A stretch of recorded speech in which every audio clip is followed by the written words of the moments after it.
Welcome to Fintech Chatter Bitesize, presented by Tier 1 People. I'm Dexter Cousins, and each week I pick an insight from a guest on Fintech Chatter and share that in a 5-minute bite-sized chunk.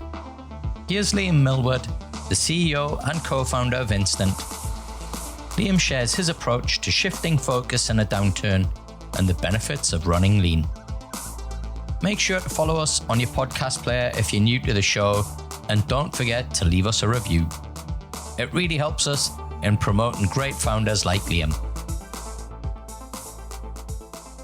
Moving into this type of cycle, and how do you think you can kind of equip yourself when you haven't necessarily had that experience of going through it before to kind of shift gears and shift mindset and focus that quickly when the market moves as well? Yeah, it's definitely an interesting one. And I think most recently on a more of a lower way of putting things, we changed our mindset internally from being very processing volume focused. So we were, all of our targets and the way we were doing things and our priorities were really focused towards how do we process basically more dollars through Instant. Mm. How do we process the amount? So many orders. How do we process millions and millions and millions, right? But processing that millions and millions and millions doesn't mean anything unless we're actually making money off it. Yeah. And so that was one of the biggest things I implemented recently was let's completely shift all of our mindset, the way that we look at things, to being revenue focused. Yeah. How we'll be making more money out of this. How are we changing our sales strategies to be revenue focused? How are we building a product that's a lot more attractive so people actually pay more for it?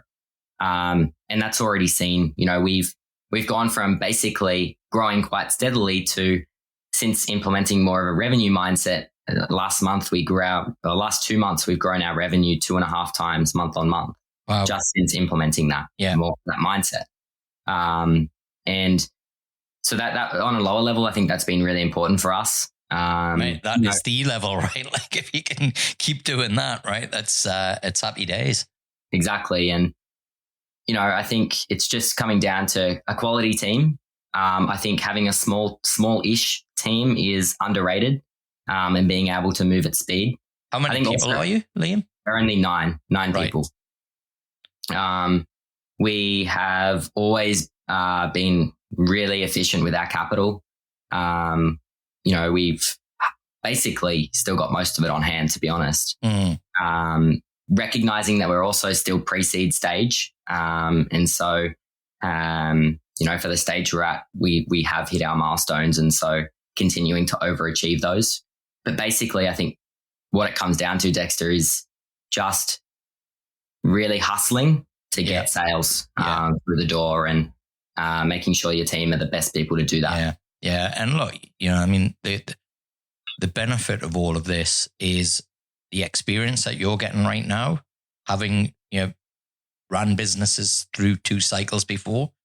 I can guarantee you, right, that this will be the best experience, and there'll be hairy times. And even if it doesn't work out the way that you want it to, you'll look back and what you go through now will set the foundation for everything that is successful for you in the future. Well, being through the 2 cycles before, what's your advice? Exactly what you're doing, right? I've been saying this. The biggest concern that I had as we came out of COVID was this growth at all costs, right? It's like you have to focus on revenue. You have to, for me, I'm always, I love a bootstrap story because those people are so focused, and run lean.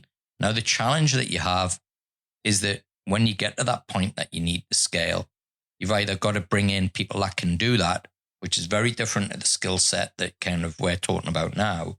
Mm-hmm. And then you have to decide whether you're the right person to lead the business, right? They're difficult decisions, but not ones that need to be made in the near to kind of, midterm kind of period. Revenue's vanity, profit is sanity. Cash flow is king. That's the reality when you hit this type of period, right? And I think there is nothing more satisfying as a business owner myself when somebody's prepared to pay you good money to use your service or your product and that you deliver on the promise for them. I think there's something very noble about doing that. And it's like, not just, and it's, how do you not just bump up the prices all of a sudden, but how do you really focus towards building a really attractive product? Yeah. That people, you go from being not only just a vitamin, not only just a painkiller, but more of a cure, right? Yeah. How is this like the engine of, in our case, how is this the engine of a merchant's brand?